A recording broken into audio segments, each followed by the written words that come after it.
Hello students. आज हम लोग पढ़ने वाले हैं सेकेंड जनरेशन इकोनॉमिक रिफॉर्म्स। पहले तो मैं आपको बता दूं कि रिफॉर्म्स क्या होते हैं। रिफॉर्म का मतलब होता है चेंजेस लेकर आना। जब गवर्नमेंट अपनी पॉलिसीज़ में चेंजेस लेकर आती है तो उसको हम कहते हैं economic reforms. First generation reform आया था 1991 में और इसके बाद इंडिया की जो जीडीपी है वो काफ़ी इंक्रीज़ हो गई। फिर भी अभी बहुत लंबा रास्ता था कि हमारी इकोनॉमी को ग्रो किया जाए, जो फिस्कल क्राइसिस है उनसे बाहर निकाला जाए। जानते हैं फिस्कल क्राइसिस क्या होता है? फिस्कल क्राइसिस जब हमारी गवर्नमेंट का रेवेन्यू कम होता है और एक्सपेंडिचर ज़्यादा हो जाता है तो उसको हम फिस्कल क्राइसिस कहते हैं। अब इस सिचुएशन से बाहर निकलना था तो इकोनॉमी में कुछ रिफॉर्म्स की ज़रूरत थी। यही रिफॉर्म्स जो कि सेकेंड जनरेशन रिफॉर्म्स हमारी इकोनॉमी में आए। तो सेकेंड जनरेशन रिफॉर्म क्या है? General continuation of the process of economic reform and liberalisation initiated by the centre at the best of the International Monetary Fund in the early 1990s। IMF ने जो Indian economy को develop करने के लिए Indian government को कहा था कि एलपीजी की पॉलिसी लेकर आओ, उसी चीज़ को कंटिन्यू किया गया अगले सालों में, जिन्हें हम सेकेंड जनरेशन रिफॉर्म कहते हैं। बस टाइम पीरियड चेंज हुआ है, नई पॉलिसीज आ गई, नए ऑब्जेक्टिव सेट्स हो गए। बेसिक पर्पस यही रहा कि इंडियन इकोनॉमी को डेवलप करना है। Period. In India, the second generation reform started from 1996 and end at 2007. This period include two 5-year plans, the ninth and 10th 5-year plan. So we have to observe the major achievements of Indian economy during this plan. Ninth 5-year plan 1997 to 2002, the ninth 5-year plan came after 50 years of Indian independence. Atal Bihari Vajpayee, leader of National Democratic Alliance, was the Prime Minister of India during this period.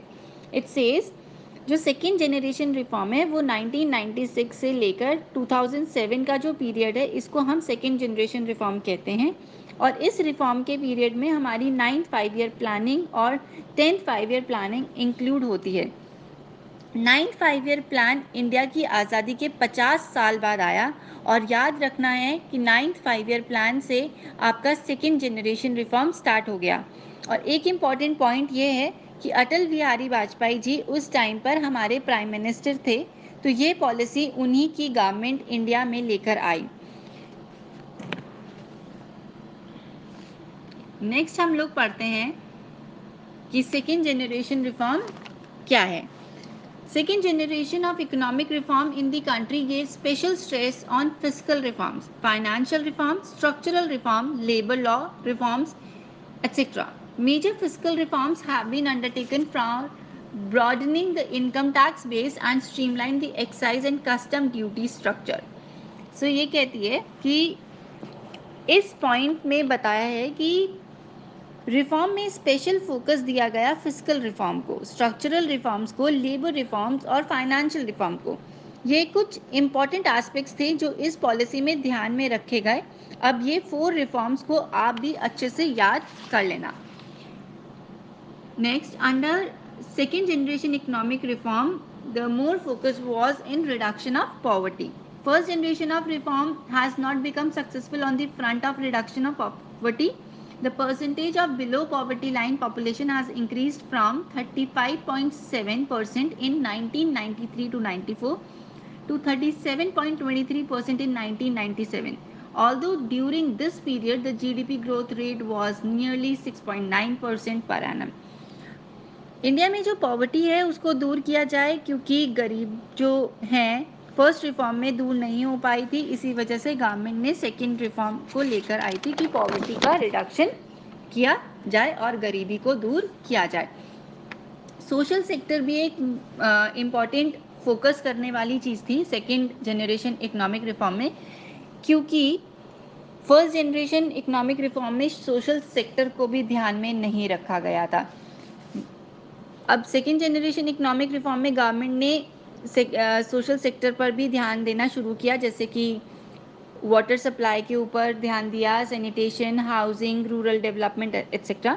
इन सब पर first generation economic reform में बिल्कुल भी ध्यान नहीं दिया गया था। और इवन हेल्थ और एजुकेशन और फैमिली वेलफेयर को भी फर्स्ट जनरेशन इकोनॉमिक रिफॉर्म में ध्यान में नहीं रखा गया था। Then we have changes in policy directions. 1991 policy restricted to the issue of industry and corporate sector of Indian economy. Direction पहले हमारे भी इंडस्ट्री के ऊपर थे, लेकिन डायरेक्शन को चेंज करके एग्रीकल्चर और स्मॉल स्केल इंडस्ट्रीज के ऊपर भी ध्यान दिया गया। Second generation reform must enlarge its scope to agriculture and small industry for expanding employment opportunities. Government should invest adequately on education and health sector for raising the capabilities of the poor so that they can engage themselves in the newly emerging activities of the self employment. और investment की गई health पर, education पर, poor people पर उनको education दी जाएगी जिससे कि वो खुद को सेल्फ एम्प्लॉयड भी कह सकें। So here we end with the topic second generation economic reform. I hope you understood this topic too. So thank you.